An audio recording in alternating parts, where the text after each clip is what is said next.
The Lives of the Saints by Father Alban Butler, August 22nd, St. Hippolytus, Bishop, Martyr.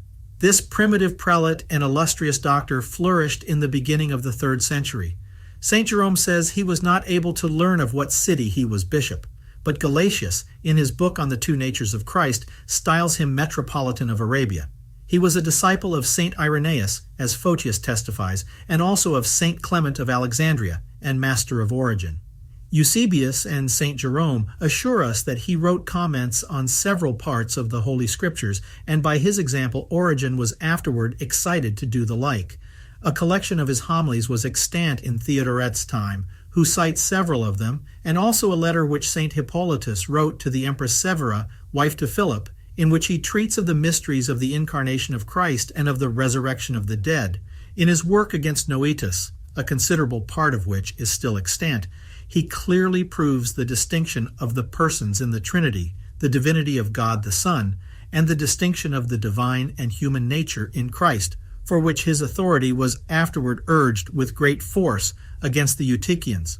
He wrote a chronicle down to the year 222, which work is not yet discovered in any Greek manuscripts that are known. His Paschal cycle, fixing the time of Easter for 16 years from the first of Alexander Severus, the most ancient work of this nature known, was published by Gruyter, and with notes by Joseph Scaliger and the Jesuit Bucce or Bucerius.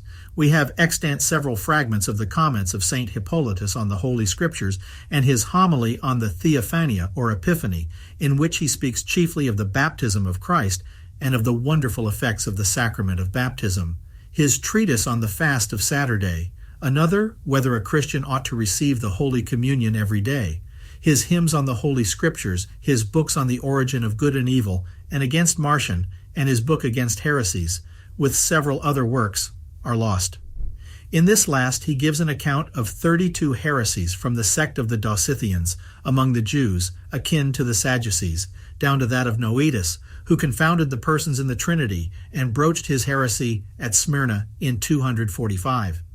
Of this last work of St. Hippolytus, Photius writes, Hippolytus says that these 32 heresies have been confuted by St. Irenaeus, and that he has collected in this little book the reasonings and arguments of that father. His discourse is clear and serious, and he says nothing but what is to the purpose, though he has not all the beauties of the Attic style.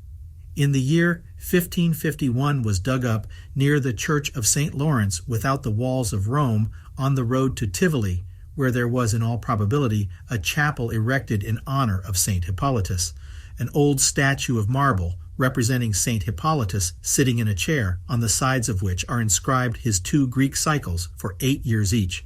On the right side is the cycle of the several 14th days of the moons, and on the left that for the Sundays. On the side of this cycle is engraved a catalogue of St. Hippolytus's works. This statue is now in the Vatican Library. This ancient father's book on Antichrist, mentioned by Eusebius, St. Jerome, and others, was discovered and published in 1661, and is manifestly the same work of which Photius speaks.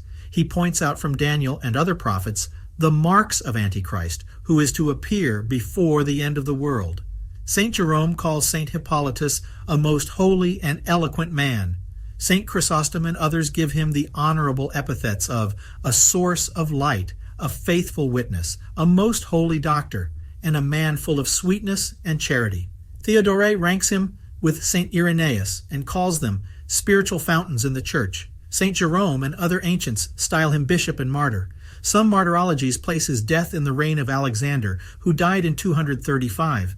But though he flourished in his days, according to Eusebius and St. Jerome, yet St. Gregory of Tours and others quoted by Ducange and Chelstrati say he received his crown in the persecution of Decius in 251.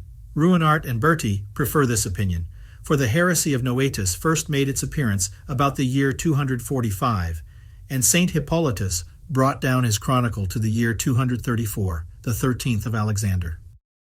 The martyrologies of the 8th age say that he was Bishop of Porto, which was the harbor of the city of Rome on the mouth of the Tiber, 16 miles from Rome, and 2 from Ostia on the opposite side of the river. Though both these cities have been long since destroyed, yet the titular bishoprics subsist among the 6 suffragans of Rome. Lemoyne conjectures this to have been a mistake of Porto for Aden.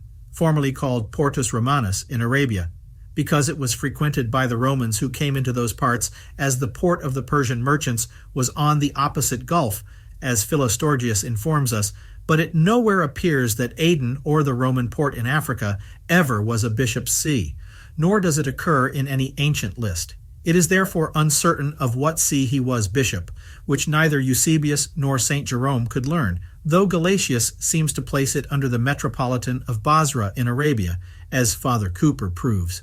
That he flourished in the East is clear, otherwise Origen could not have been his scholar. But he passed some time in the West, for his cycles are calculated after the manner of the Latins, not after that of the Alexandrians and other Orientals. He must have been a disciple of St. Irenaeus at Lyons, and probably after his martyrdom returned into the East, taught and was made bishop there.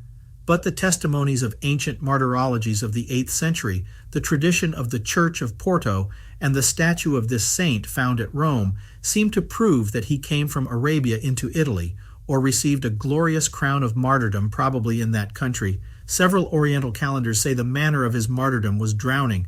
Baronius tells us that at his time a well was shown at Porto in which he was said to have been drowned, and near it a church which bore his name, which had formerly been most famous but was then decaying. It is now in ruins. It appears from Anastasius the librarian in the life of Leo III that this pope gave rich garments to cover the martyr's body in this church. This, however, may have been some other martyr of the same name, for there are several, and the statue proves only that there might have been a chapel or altar erected there in honor of this illustrious bishop and martyr, so that we dare not positively conclude either that he is the martyr Hippolytus of Porto, or that Italy was the theater of his martyrdom, though this seems probable. The writings of St. Hippolytus show how careful the primitive Christians were to have the divine judgment constantly before their eyes, which St. John Climacus describes to be the character of the true servant of God. By this means they maintained themselves always in fear and compunction, solicitous, watchful, and timorous in all their actions.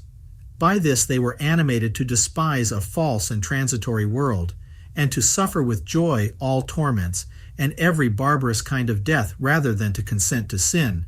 Especially in time of temptation, this consideration was their shield and fence, according to the rule which St. Basil, the great master of a spiritual life, lays down.